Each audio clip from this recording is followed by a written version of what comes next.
అందమైన చర్మ సౌందర్యం మీ సొంతం. Second aqua radiance deep cleansing gel.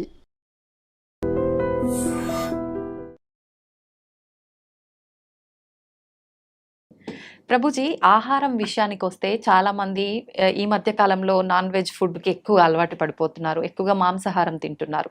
నిజంగా మాంసాహారం అనేది తినడం తప్పంటారా ప్రభుజీ? మనకి ఎప్పుడైనా దోమ కుట్టినప్పుడు మీకు ఏమనిపిస్తుందండి? నొప్పి, బాధ కలుగుతుంది. ఏమంటారు అప్పుడు? దోమ కుట్టింది పాట్ అని వేసేస్తారు కొంతమంది. అయితే అరే ఆ దోమ ఎక్కడుందో పట్టుకొని రారా, దాన్ని ఎలా అయినా చంపేయాలి. ఇప్పుడు బాట్లు తీసుకొని ఏమంటారు, మీరు యుద్ధానికి వెళ్ళినట్టు దోమలు వెనకాల పడి దోమలు చంపేస్తే. ఇంత పెద్ద శరీరం నీది, ఇంత చిన్న దోమ, ఇంత చిన్న చీమ కుడితే అబ్బో చీమ కుట్టింది, నీళ్లు పోసేయండి, చీమలు అన్నిటి తీసేయండి, లక్ష్మణ్ రేఖ పెట్టేసేయండి. ఇంత పెద్ద శరీరంలో ఏదో ఒక మూలన ఇంత చిన్న నొప్పి వస్తేనే భరించలేని మనము ఒక ప్రాణిని ఒక కత్తి తీసుకొని గొంతు కోసేసి అది విలవిల్లాడుతూ రక్తం కక్కేసి అలాంటి నొప్పి వేరే వాళ్ళకి ఇవ్వడానికి ఎలా సిద్ధం అవుతామండి? ఒకసారి చెప్పండి. ఏమంటారు మీరు? రైట్ అంటారా? మనం ఇంత చిన్న నొప్పిని కూడా భరించలేమాయే, కానీ మనం ఏ ప్రాణిని ఎలాగైనా హింసించచ్చు అనే భావన వస్తే రేపు ప్రొద్దున అది విస్తీర్ణం అవుతుంది అనమాట. We become hard hearted. ఇప్పుడు ఒక ప్రాణి కష్టాన్ని చూస్తూ మన మనసు చలించలేకపోయింది అనుకోండి, రేపు ప్రొద్దున ఇంకొక మనిషి కష్టాన్ని చూసి కూడా మనం చలించలేకపోతాం. నిజం ప్రభుజీ. మన తోటి ఉండే వాళ్ళ కష్టాలు, అసలు కష్టాన్ని అర్థం చేసుకొని మనస్తత్వం వచ్చేస్తుంది. కష్టం ఎవరికైనా కష్టం కదండి. ఒక ప్రాణిలో కష్టం చూడని వాడివి మనిషిలో కష్టం ఎలా చూడగలుగుతున్నావు? మనిషిలో కష్టాన్ని చూసిన వాడివి ప్రాణిలో కష్టాన్ని ఎందుకు చూడలేకపోతున్నావు? మనిషికి ఒక జీవుడికి ఏంటి డిఫరెన్స్ చెప్పండి? వాళ్ళకి ఫ్యామిలీ లేదా? వాళ్ళకి పిల్లల పైన ప్రేమ లేదా? అది జీవించాలి అని అనుకోవట్లేదా?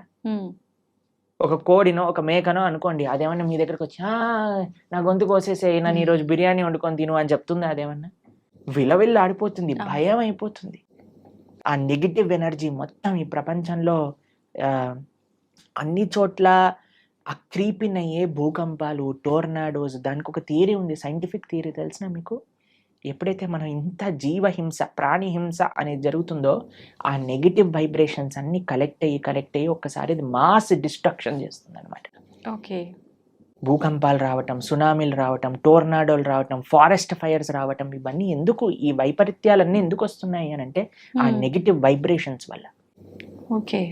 కాబట్టి మనం జీవహింస తెలిసి ఎవరిని తెలియకుండానే మనం ఎంత ఇబ్బంది పెడుతున్నామండి. ఓ బిల్డింగ్ కట్టాలి అంటే పాపం కింద ఎన్ని పాములు పోయాయో, ఎన్ని చీమలు పోయాయో, ఎన్ని ప్రాణులు కోల్పోతాయో. ఒక రోడ్ వేయాలన్నా మనం రోడ్ పైన పోతూ వెహికల్స్ లో ఉంటే మనకి ఎన్ని తెలుసు చెప్పండి? తెలియక ఎన్ని చేస్తున్నాం మనం. వెజిటేషన్స్ గ్రో చేస్తుంటే ఎన్ని పోతాయో క్రాప్స్ లలో. తెలియకుండానే మనం ఇంత జీవహింస చేస్తున్నాం. ఇంకా తెలిసి చేస్తే ఎలా చెప్పండి? కాబట్టి ఒక్కటి గుర్తుపెట్టుకోండి, మన శాస్త్రం చెప్తుంది మాంసహ అంటారు, మాంసం అని అంటారు కదండి. అంటే నేను రేపు నీలాగా అవుతాను. మాంసహ, ఈరోజు నేను నిన్ను చంపుతున్నాను, రేపటి రోజున నువ్వు నన్ను చంపుతావు. అది ఎగ్జాక్ట్ డెఫినేషన్ ఆఫ్ మాంసం. ఈరోజు మనం ఏ జీవినైతే ఎంత బాధ పెడుతున్నామో అదే బాధ 100 రెట్లై మనం అనుభవించాల్సి వస్తుంది, లేదా మన ముందు మనకు కావాల్సిన వాళ్ళు అనుభవిస్తారు. కాబట్టి మనం అది ఒక ఎన్వైరన్మెంటల్ పర్స్పెక్టివ్గా చూసినా, ఇప్పుడు మ్యాక్సిమం 60% ఆఫ్ వెజిటేషన్ మొత్తం కూడా ఈ ఫార్మ్లో ఉండే యానిమల్స్కి తినిపించడంలో పోతుంది. అదే కానీ మనం ఇప్పుడు చూడండి, ఇప్పుడు ఇండియాలో మనం వెజిటేరియనిజం గురించి మాట్లాడితే ఎలా అంటున్నారు, వెజిటేరియన్స్ ఎట్లా అవుతారు, అది ఇది ఇది ఇది ఇది దీనికి విరుద్ధం, దానికి విరుద్ధం, ఇది మా ఫ్యామిలీకి విరుద్ధం, ఇది మాకు ఇది విరుద్ధం అని పెద్ద యుద్ధాలకు వచ్చేస్తున్నారు. ఫారినర్స్ అందరు వీగన్ కల్చర్ విన్నారా మీరు ఎప్పుడైనా? వీగనిజం అని పెరిగిపోతుంది అక్కడ. ప్లాంట్ బేస్డ్ డయట్, యానిమల్ ఉన్న దాన్ని వాళ్ళు టచ్చే చేయరనమాట. దాన్ని వీగన్ అని అంటారు. మొత్తం మీరు చూస్తే, మేము ఆస్ట్రేలియా మెల్బోర్న్ లో ఒక వీగన్ స్ట్రీట్ అని ఉంది. మొత్తం స్ట్రీట్ అంతా వీగన్ రెస్టారెంట్స్ అక్కడ. అమెరికాలో అన్ని చోట్ల ఇప్పుడు వీగనిజం పెరిగిపోయింది. మీరు ఎక్కడికి వెళ్ళినా సరే వీగన్ అని చెప్తే మీకు ఒక్క డైరీ ప్రోడక్ట్ కూడా టచ్ చేయరు వాళ్ళు. అలాంటి స్ట్రిక్ట్ వెజిటేరియన్ డైట్ ని వీగనిజం అని అంటారు అనమాట. కాబట్టి పాశ్చాత్య దేశస్తులు దానికి ఏం ఆధ్యాత్మికత అవసరం లేదండి. నాన్ వెజిటేరియన్ ఆపేయడానికి మనుష్యత్వం ఉండాలంతే. ఒక మనిషిగా నేను బాధపడుతున్నాను, ఇంకొక ప్రాణిని బాధ పెట్టకూడదు. ఓకే. ఇప్పుడు చూడండి, మనం తింటే 10 నిమిషాల్లో పోయే రుచికి ఒక ప్రాణినే చంపేస్తున్నాం అంటే ఎంత అన్యాయం చెప్పండి. అవును. కాబట్టి అది ఆధ్యాత్మికంగా మంచిది కాదు, సామాజికంగా మంచిది కాదు, ఒక మానవుడికి అయితే అసలే మంచిది కాదు. అన్నీ ఈ ప్రపంచంలో అంతా బాగుండాలి అని అంటే ఎవ్వరిని మనం ఇబ్బంది పెట్టకూడదు. ఆధ్యాత్మికత విషయం అయితే దూరం పెట్టేసేయండి. మాంసాహారం తినే వాళ్ళు ఎప్పటికీ ఆధ్యాత్మికంగా ఒక్క అడుగు కూడా ముందుకెయ్యలేరు. ఓకే, ఇది సత్యం. కానీ this is far beyond to understand. కానీ ఫస్ట్ మనిషిగా ఆలోచిద్దాం, ఒక ప్రాణిగా ఆలోచిద్దాం. కాబట్టి భగవంతుడు అందరినీ సృష్టించినప్పుడు ఆయన అందరి పిత కదా. మీరు ఒక 3 తమ్ముళ్ళు అన్నయ్యలు ఉన్నారనుకోండి, ఒకరిని ప్రేమించి ఒకరిని చెంపమైన లాగి పెట్టారనుకోండి, వాళ్ళ అమ్మ ఏమంటారు, ఒరేయ్ వాడేం చేశాడరా నిన్ను అంటే, ఏం లేదమ్మా నాకు వీడిని ప్రేమిస్తున్నాను కదా వాడిని కొడతాను. ఒప్పుకుంటారా వాళ్ళ అమ్మ? అలానే భగవంతుడు ఎలా ఒప్పుకుంటాడండి? నువ్వు మనిషిని మాత్రమే ప్రేమించి మిగతా జీవులందరినీ కూడా హింసిస్తూ ఉంటే. నిన్న మేము ఒక పోస్ట్ చూసాము ఇంటర్నెట్ లో, అందులో ఉంది ఒక shark kills 11 people in an year.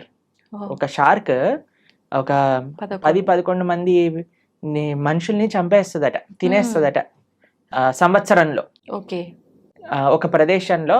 Just ఒక స్టాటిస్టిక్స్ చెప్తున్నారు అనమాట. కానీ ఒక మనిషి 11,000 షార్క్ ని గంటలో చంపేస్తాడట తినడానికి, దాని లెదర్ కోసం అని. ఎంత అన్యాయం చెప్పండి. కాబట్టి మనం ఈ అన్యాయాన్ని ఎంతగా ఆపగలిగితే, అందరం ఎంత సాత్వికంగా, ఎంత హింస ఫ్రీగా ఉండగలిగితే మన ప్రపంచం అంత బాగుంటుంది. మీకు ఇంకొక విషయం చెప్తాను. మేము ఒక బుక్ చదివాం, దాన్ని how to live to be 100 అని అంటారు. 100 సంవత్సరాలు బ్రతుకుండాలంటే సీక్రెట్. అందులో ప్రపంచంలో 100 సంవత్సరాలు పూర్తిగా బ్రతికిన ప్రదేశాల్లో హైయెస్ట్ మెంబర్స్ ఎక్కడైతే ఉన్నారో అక్కడ రీసెర్చ్ చేసి ఆ పుస్తకం రాశారనమాట.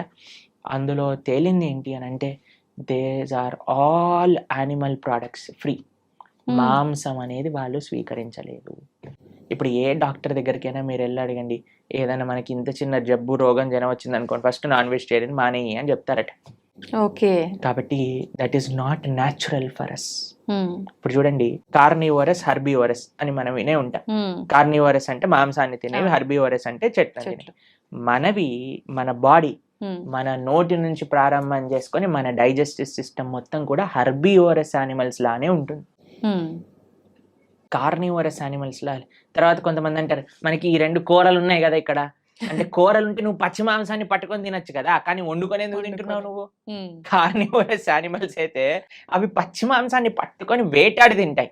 మనం ఏమన్నా ఇప్పుడు ఒక మేకని తినేవాడు ఏమన్నా మేక పైన పడి వాడిని చీల్చి తింటాడా? లేదు. కాబట్టి ది వెరీ థాట్ దట్ నువ్వు వండుకొని తింటున్నావు అని అంటే అది నీకు శరీరానికి మార్చి కానీ నువ్వు తినలేవు అని.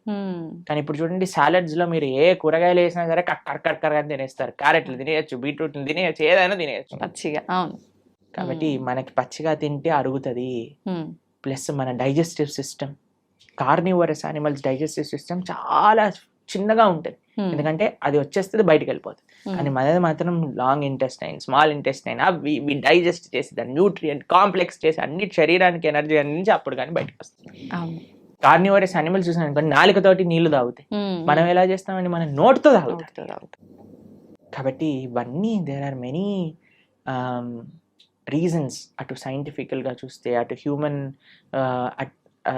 మేకప్ విధంగా చూస్తే, ఎలా చూసినా సరే ఒక మనిషి వెజిటేరియన్ గానే ఉండాలి. Okay, he cannot kill any living being. Okay, అయితే ప్రభుజీ ఇది సృష్టికి విరుద్ధం అయినప్పుడు భగవంతుడు ఎందుకు దీన్ని ఆపలేకపోతున్నాడు మరి? అయితే ఇది తినొచ్చు, ఆ జంతువులు పుట్టిందే మానవులు తినటానికి అని ఎవరైనా మీకు సర్టిఫికెట్ ఇచ్చారా? ఉంటారు కదా, భగవంతుడు ఇచ్చాడా చెప్పండి. భగవంతుడు ఆపట్లేదు అని మీరు అన్నారు కదా, కానీ భగవంతుడు తిను అని ఎక్కడేం చెప్పాడా?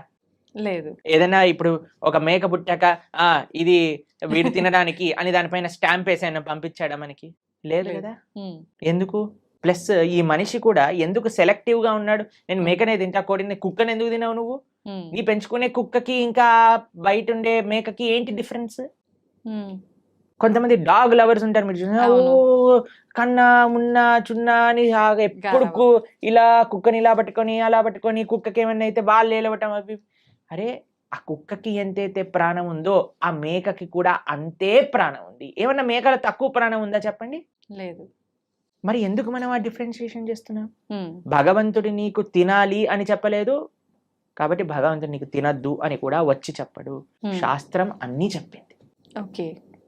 మద్యం పానం శ్రియ సూన యత అధర్మశ్చ చతుర్విధం. భాగవతం చెప్పింది ఈ విషయాలు. 4 విషయాలు తప్పు. హ్మ్. వ్యభిచారము, మాంసాహారాన్ని స్వీకరించటం, జూదమాడటం, తర్వాత మాదక ద్రవ్యాలు, సిగరెట్, మందు, గుట్కా, మాణిక్ చంద్ ఇవన్నీ వేసుకుంటారు కదండి. అవునవును. ఇవన్నీ ఈ 4 అధర్మము అని శాస్త్రం క్లియర్ గా చెప్పింది. ఓకే. కాబట్టి ఈ 4ని మనం దూరం పెట్టాలి, అప్పుడే మనం మనిషి అవుతాం. ఓకే, మాంసాహారం తినడమే తప్పు, అసలు మహాతప్ పాపం, మహాపాపం. పాపం కాదు, మహాపాపం. మహాపాపం. మీరు మనం ఇక్కడ ఏవేవైతే చేస్తామో మళ్ళీ అక్కడికి వెళ్ళిపోయాక మనల్ని కూడా అలానే చేస్తారు. దానికి సిద్ధము అని అంటే మన ఇష్టం. ఇంకా చాలా మంది అంటారు చూసుకుందాంలే ఏదైతే అది అని. అలాంటి మూర్ఖులకి మనం ఇంకేం చెప్తామండి? సో ఒక గుర్రాన్ని నీటి వరకు తీసుకెళ్ళటం కానీ నీటిని తాగించలేం కదా. మన ప్రయత్నం మంచి విషయాలు 10 మందికి చెప్పటము, అంతేకాని ఎవరిని మనం గొంతు పట్టుకొని ఇది చేయించలేమన్నమాట. వాళ్ళ జీవితంలో వాళ్ళకి ఆ అనుభవము, ఆ మానసిక మెచ్యూరిటీ, తర్వాత ఆ పరిపక్వత అనేది వాళ్ళకే ఉండాలి. అయితే ప్రభుజీ, చాలా మంది ఎక్కువగా భగవంతుని ఆరాధనలో ఆధ్యాత్మిక మార్గంలో ఉంటూ ఉంటారు, యథావిధిగా నాన్ వెజ్ అవన్నీ తీసుకుంటూ ఉంటారు. అలాంటి వాళ్ళు చేసే ఆధ్యాత్మికత నాన్ వెజిటేరియన్ రెండు ఒక దాటిలోకి రావు. నాన్ వెజిటేరియన్ ఆధ్యాత్మికం అవ్వలేడు. ఆధ్యాత్మికంగా వెళ్ళే వ్యక్తి నాన్ వెజిటేరియన్ తినలేడు. ఓకే. పూజలు పునస్కారాలు వేరే విషయం అండి. పూజలు పునస్కారాలు చేస్తూ నువ్వు నాన్ వెజిటేరియన్ తింటున్నా అది వేరే విషయం. కానీ ఆధ్యాత్మికత అనేసరికి భగవంతుడు ఏంటి, భగవంతుడు ఏం చెప్పాడు అని అర్థం చేసుకోవటం ఆధ్యాత్మికత. భగవంతుడు నన్ను ఎలా జీవించమని చెప్పాడో అర్థం చేసుకొని జీవించటం ఆధ్యాత్మికత. మనం 100 పూజలు చేయి, పునస్కారాలు చేసుకొని ఏదైనా చేసుకోండి, కానీ భగవంతుడు జీవించమన్న జీవన విధానాన్ని మనం ఆచరించకపోతే he will not care for us. ఇప్పుడు చూడండి, మీకు మీ పిల్లలు ఉన్నారు, మీరు చెప్పిన మాట వినటం మీకు ముఖ్యమా? మీరు చెప్పిన విధంగా వాళ్ళు ఉండటం మీకు ముఖ్యమా? లేదా మీరు చెప్పిన విషయాలు ఏమీ పాటించకుండా బయటికి వెళ్ళి మా అమ్మ ఇంత గొప్పది, మా అమ్మ అంత గొప్పది, మీ ఫోటో పెట్టుకొని రూమ్లో రోజు ప్రొద్దున అగరబత్తులు తిప్పేసి ఆరతులు పెట్టేసి మీకు పెద్ద పెద్ద మాలలు వేయటం ముఖ్యమా? మీరు చెప్పండి, ఏది మీకు సంతోషాన్ని ఇస్తుంది? చెప్పిన మాట ఆచరిస్తే అంతే కదా. చెప్పిన మాట ఆచరించి మీరు పెద్దగా ఏం చేయకపోయినా మీరు ఆనందంగానే ఉంటారు కదా.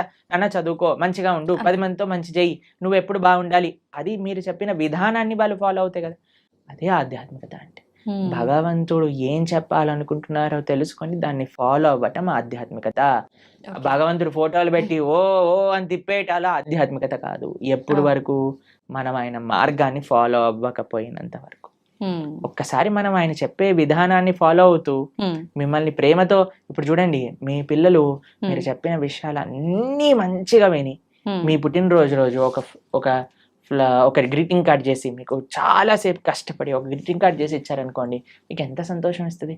అరే మా పిల్లలు ఎంత బంగారు కొండలరా, నేను చెప్పిందన్ని మాటలు వింటారు, నాకు ఇంత ప్రేమ గ్రీటింగ్ కార్డ్ తీసుకొచ్చారనిపిస్తుందా? అలానే భగవంతుడు కూడా మనం ఎప్పుడైతే ఆయన మాటలు విని ఆయన ఆరాధన చేస్తామో అప్పుడు ఆయనకు అంత సంతోషం వస్తుంది. మీ మాటలు ఎప్పుడు వినకుండా, మిమ్మల్ని ఎప్పుడు పట్టించుకోకుండా బర్త్డేకి మాత్రం పెద్ద గిఫ్ట్ తీసుకొచ్చాయి, ఏంది ఈ గిఫ్ట్, అరే కనీసం ఎవడడిగాడు నిన్ను అని అంటారు, అంతే కదా. అలానే భగవంతుడు మన పూజలు కూడా అలానే అనిపిస్తాయి. ఇది ఖచ్చితంగా అందరూ తెలుసుకోవాల్సిన విషయం, అంతే కదా. ప్రభుజీ, పిల్లల టాపిక్ వచ్చింది కాబట్టి నేటి బాలలే రేపటి పౌరులు అంటారు. అయితే అటువంటి పిల్లల్ని మనం పెంచే విధానము కరెక్ట్గా ఉండకపోవడం వల్ల అంటే ప్రభావం పడుతుందా, లేదంటే విద్యా వ్యవస్థ ప్రభావం ఏమైనా ఉంటుందా ప్రభుజీ? అన్ని ప్రభావం. మనం పెంచే విధానం, విద్యా వ్యవస్థ, టీచర్లు, మీడియా, వాళ్ళు చూపించేవి, వాళ్ళు ఉండే ఫ్రెండ్స్, అన్నిటినీ ప్రభావం ఉంటుంది. అన్నీ కూడా జాగ్రత్తగా ఉండాలి. ఇప్పుడు అన్నిటినీ మార్చేయలేం కదండి. మన వంతు మన మార్పు మనతోటి ప్రారంభం అవ్వాలి. కాబట్టి ఇప్పుడు చూడండి, అందరి పిల్లలకి హాలిడేస్ టైం. ఇప్పుడు మీ హాలిడేస్ లో మీ పిల్లలకి ఏం నేర్పిస్తున్నారు? ఎన్నో మంచి మంచి ఆధ్యాత్మిక కేంద్రములలో సేవా మాధ్యమంగా సమ్మర్ క్యాంప్స్ జరుగుతున్నాయి. మన ఇస్కాన్ హైదరాబాద్లో సమ్మర్ క్యాంప్స్ చేస్తున్నారు, మేము ఆదిలాబాద్లో రేపు సమ్మర్ క్యాంప్ చేస్తున్నాం. పిల్లలకి కనీసం సెలవులు వచ్చినప్పుడైనా మంచిగా సేవ చేసుకునే ఒక అవకాశాన్ని ఇవ్వండి. గోశాలకి తీసుకెళ్ళండి, శ్లోకాలు నేర్పించండి, మ్యూజిక్, మన క్లాసికల్ మ్యూజిక్ నేర్పించండి, క్లాసికల్ డాన్స్ నేర్పించండి. మన కల్చర్కి ఎంత దగ్గరగా మనకి సమయం ఉన్నప్పుడు, ఇప్పుడు స్కూల్ ఉన్నప్పుడల్లా అంటే కష్టమే, కానీ అట్లీస్ట్ ఫెస్టివల్స్ టైంలలో మనకి ఇలా సమ్మర్ హాలిడేస్ వచ్చినప్పుడు, వింటర్ వెకేషన్స్ వచ్చినప్పుడు మనం ఏదైనా మంచి ఆధ్యాత్మిక ప్రదేశానికి తీసుకెళ్ళటం, అక్కడ ఉండే మంచి వ్యక్తులతో కల్పించటం, మాట్లాడించటం, వాళ్ళకి కల్చర్ని ఇంట్రడ్యూస్ చేయటం, ఇలా కానీ మన శక్తియుతంగా మనం ప్రయత్నించి, ఇప్పుడు చూడండి we can do our best. దాని తర్వాత ఇంకా వాడికి జీవితంలో ఏం చేసుకుంటారో అనేది వాళ్ళ ఇష్టం. కానీ మనము ఇవ్వకపోతే మన తప్పు అవుతుంది. కాబట్టి వాట్ వీఆర్ సేయింగ్ ఇస్, అందరు పేరెంట్స్ కూడా మీ వైపు నుంచి మీరు ప్రయత్నం చేయండి. ఇప్పుడు సమ్మర్ హాలిడేస్ వచ్చాయి, మంచి ఆధ్యాత్మికంగా అలానే విశేషాలు అన్నీ కూడా నేర్పించేటట్టుగా మంచి విశేషాలు నేర్పించండి. మ్యూజిక్లో మంచి విశేషాలు, డాన్స్లో మంచి విశేషాలు, శ్లోకాల్లో మంచి విషయం, అన్నిట్లో మంచి ఉంది, ఆ మంచిని నేర్పించండి అని చెప్తున్నాను అంతే. ఓకే. కాబట్టి సమయం ఉన్నప్పుడు పిల్లల్ని ఎంగేజ్ చేయాలండి. పిల్లలకి ఫ్రీ టైం ఇస్తే వాళ్ళు పాడైపోతారు.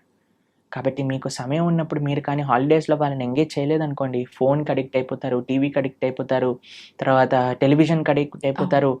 ఇవన్నీ మనకు వద్దు అన్నప్పుడు వాళ్ళని మార్నింగ్ టిల్ నైట్ స్కిల్స్లో ఎంగేజ్ చేయండి. స్విమ్మింగ్ నేర్పించండి, ఇన్స్ట్రుమెంట్స్ నేర్పించండి, ఎక్సర్సైజ్కి తీసుకెళ్ళండి. బయట ఎంత వీలైతే అంత మనం ఉంచడానికి ప్రయత్నం చేయాలి. మీరు బయట ఉండాలి. మీరు ఫోన్ పట్టుకొని కూర్చున్నాడు అనుకోండి, వాడు ఫోన్ పట్టుకొని కూర్చుంటాడు.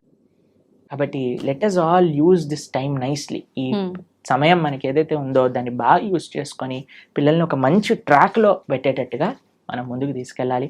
మీ అందరికీ మంచి వేసవి సెలవులలో మంచి ఆధ్యాత్మిక మార్గం వైపు మీరు నడుస్తూ మీ పిల్లల్ని నడిపిస్తారు అని భావిస్తూ, హరే కృష్ణ.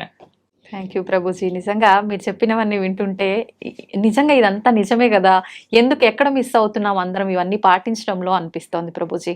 ప్రతి ఒక్కరికి కూడా అలా అనిపించాలనే కోరుకుందాం, మార్పు మొదలవ్వాలనే కోరుకుందాం ప్రభుజీ. చాలా మంచి విషయాలు తెలియజేశారు. Thank you Prabhuji. హరే కృష్ణ. హరే కృష్ణ ప్రభుజీ. హరే కృష్ణ.